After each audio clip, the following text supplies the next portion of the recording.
And ahead of our next story, we understand that in light of continued criticism regarding Jamaica's importation of food and other products, the Agriculture Minister has responded. His response does not only acknowledge the concerns, but fires back at some of those opposing. Trishagaye Kelly has more. Agriculture Minister Floyd Green has moved to address concerns about the country's import of ground produce and other foods grown in the country. The minister has clarified that while the country's importation bill has increased, the level of importation has decreased. When we've been looking at some of the figures, at least 24% of the increase is by virtue of the increased costs of goods. Because what we have seen since COVID-19 all over the world is that the cost of goods have gone up.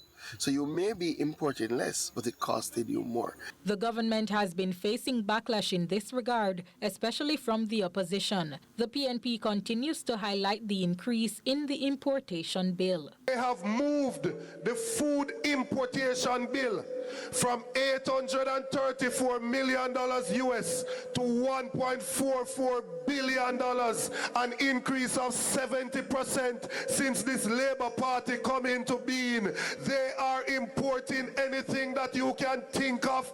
We should not be importing Irish. We should not be importing onions. We should not be importing any of those things that we have a competitive advantage to produce here. The opposition has promised that under their administration, this would not take place, except that Minister Green dated back to a period with similar circumstances when the PNP was in power.